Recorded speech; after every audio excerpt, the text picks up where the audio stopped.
This is a WKYT podcast.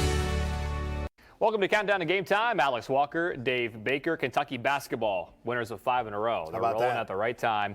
Of course, a big win at LSU on Tuesday night. They've got Florida coming up tomorrow at 6 o'clock on ESPN. But let's first take a quick look back at that LSU game.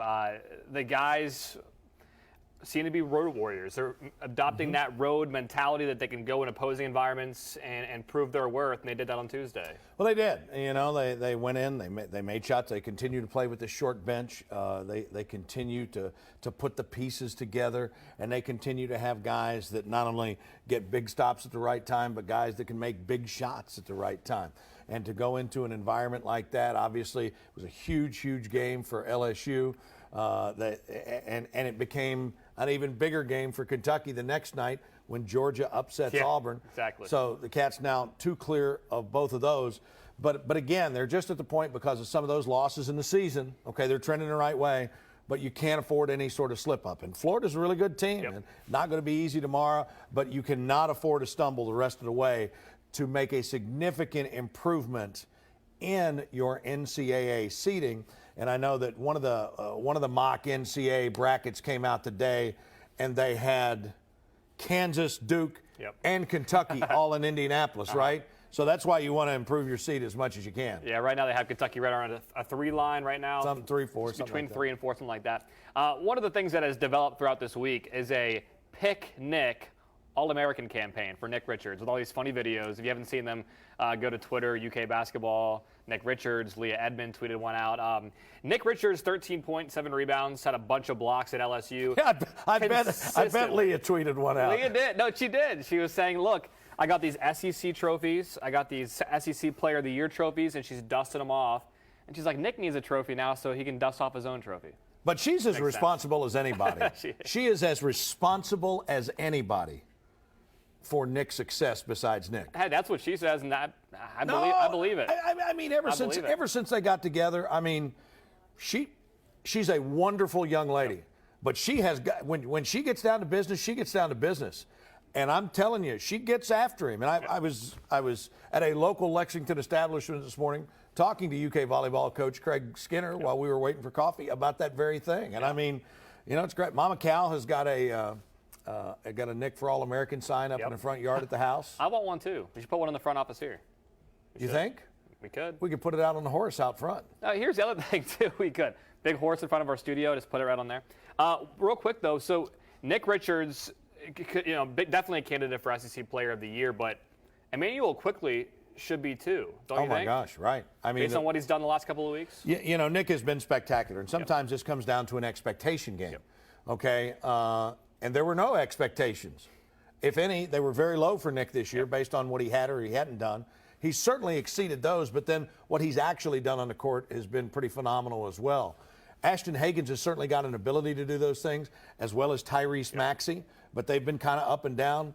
But the guy that's just been rock solid has been Emmanuel Quickly on both ends of the court. He scored in double figures in 20-some games in a row now. Something like that, sure. And the most since Malik Monk back when he played here at Kentucky.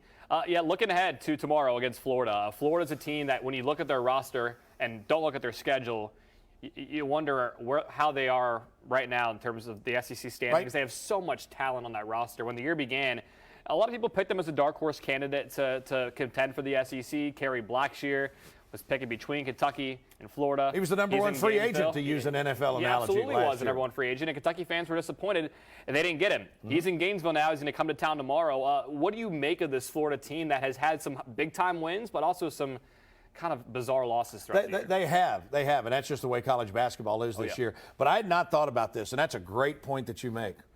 I mean, if you're a player, you got a big sense of pride, right? Yep. And Nick Richards heard all those people that wanted Kentucky to get him last year in terms of Blackshear, right? To take his minutes. That's exactly right. The narrative was we need to get this guy because we don't know what we're going to get. And so you think Nick Richardson going to be motivated tomorrow? I would be very surprised if he did not have a big afternoon. And looking at Nick, looking at that LSU game, he rolled his ankle a bit on an offensive or on a rebound and rolled it pretty good. Basketball. Rolled it pretty good. The replay looked bad, but Nick was smiling right away. He seemed like it was more of a scare than anything. Ashton Higgins also had a thigh contusion, got hit in the thigh a little bit. Based on what the players said today, it looks like they'll both play against Florida. You're too young to have gotten what they call a frog on your leg. Yeah. I don't know what that is. Okay, so I was born in 91. Right. So what would happen is guys would come around and they'd do it in the shoulder or something. They'd like pop a knuckle out like this and hit you, and it would like hurt like stew, and it would kind of pop up a little bit. Another old Southern phrase, a pop knot. You'd get a pop knot. And that's what he got. He just got hit in that thigh, and it tightens up on him, but now they got stuff where it got all loosened up and everything. But that's why you see those guys doing all this stretching and everything. Why do you have strength and conditioning coaches? Because if Nick wasn't in the shape that he was, when that ankle rolled and he couldn't brace it, could have been a lot worse. Like you mentioned, UK has a 2-game lead in the SEC standings over Auburn and LSU, with Florida coming to town. One more quick point before we move on. Yes. UK wins by 3 on Tuesday in a game they probably should have won by 15. They've shown the ability to win close games, but is it concerning to you that when it gets to about 2 minutes ago that they can't seem to pull away from a team late in the action? You know, the thing about it is it would be okay to get worried about that. And I agree with what you're saying. Maybe it should have been 15, but you just don't go on the road in conference and win by 15. Exactly. I mean, it's happened to Kentucky teams before. And obviously, LSU has had some ups and downs, but they're good. But the point you make is correct, that there are times when you've got to be able to, put your foot on somebody's chest. Now, you can't do it all the time, and you could make the assertion that they did it early in the first half. But, I mean, Cal talked about it, though. The one thing I've always liked about Cal is he's not one of these guys that says, my way or the highway. He adapts to his players. He adapts to their strengths. He's played more zone this year than I ever thought I'd see him play. Okay? That's for sure. And so then the other night, and he took the blame for it. He said he put Keon in a position that he'd never played before against the press. And so then he's got enough confidence to go to Johnny Juzang, and he said Johnny was the guy who won the game because he settled everybody down. He could see the court. He knew when to dribble, when to pass, and he was the release valve on that LSU pressure. So while you're concerned a little bit that they maybe don't close out like we have come to know Kentucky teams to close out, they do the little things that it takes to win. They get a stop. They're now, second or third in the country in terms of percentage of points that a team gets from the free throw line. Yeah, amazing. And the one time where that didn't come through was when they lost at South Carolina. So as long as that free throw shooting, and again, go back to Nick Richards. Most people go foul the big guy. He's the one guy you don't want to foul. He can make those free throws in crunch time. And Absolutely. When Keon and Johnny and a guy like Nate Sestina, who had a big-time game at LSU, when those three guys are contributing too, it's a really dangerous team come March. The UK women. Hold on a second. I want you to read that book so that you're ready to go. Yeah. 10-minute toughness. I do need to order this. I'm going to get on Amazon. Right, you do. Because as you get ready for like the Saturday night show, it's about a 10-minute block, right? It is. And you've got to exhibit that toughness for that 10 minutes. Breathing exercises. What you do is you inhale for 7 seconds. I've got Amber doing this. You inhale for 7 seconds, you hold your breath for 2, and then you exhale for 8. No.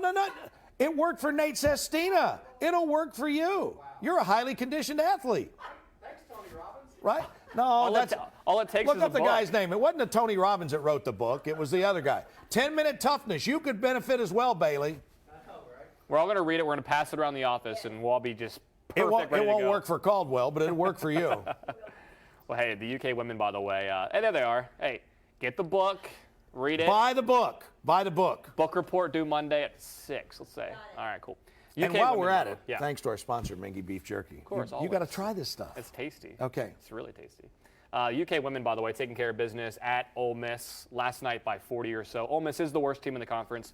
It makes sense. After a big top 10 win to start the week over Mississippi State. And the reason why that win was so big is because UK, they have 3 games left in the regular season, and they're fighting for one of those top 4 seeds in the women's tournament in Greenville, South Carolina. Double bye. Which is a double bye. Right now, they're tied for 4th with 3 or 4 other teams. Arkansas, Texas A&M, I believe. So this game on Sunday, it's going to be tough. Number 1, South Carolina coming to town. The best team in the country. They've shown it all season long. Kentucky's going to have to play probably better than they played against Mississippi State to to fight those guys. But I think Kentucky, if they play like they did against State, they've got a shot, at least in their own building. It's a great measuring stick, and a lot of people don't realize this, especially youngins like you. Dawn Staley, the South Carolina coach, is one of the most decorated Olympians in this country as a player and as a coach. Obviously, you know I love Matthew Mitchell. I love Dawn Staley. She is such a good person, such a good coach. She is so good for college athletics in general. And, you know, when she came and took that job over down there, it was not a premium job. And she just kept working and finally got a breakthrough a few years ago.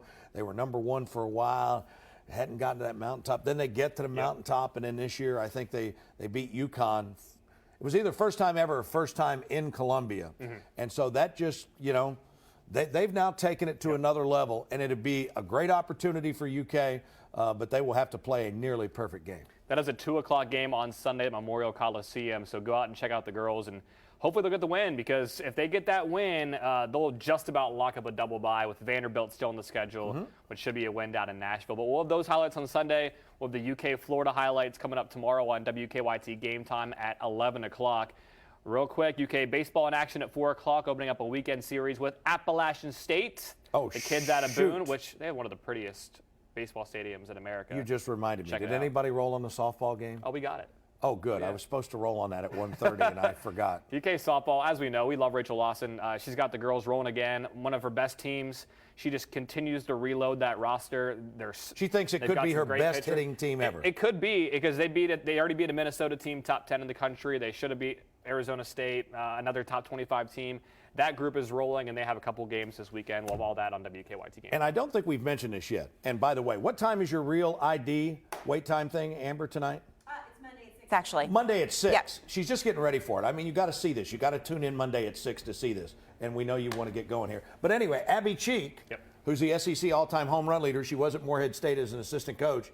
She has signed a 6-figure contract to play softball in Japan. Really? So she's been home the last couple of weeks. That's awesome. And she's getting ready to leave right at the beginning of March. And so a lot of people ask what she's doing, and we were hoping to see her during the season, but that's awesome. How about that? She's one of the best players in the country last year. A blast to cover, and great news for her. That's awesome. There you go. Well, that's it for Countdown to Game Time. Once again, UK Florida coming up tomorrow at 6 o'clock. And what time is it? And you'll have highlights and everything tomorrow night, 11, right? I was about to say. Where you will be exhibiting 10-minute toughness.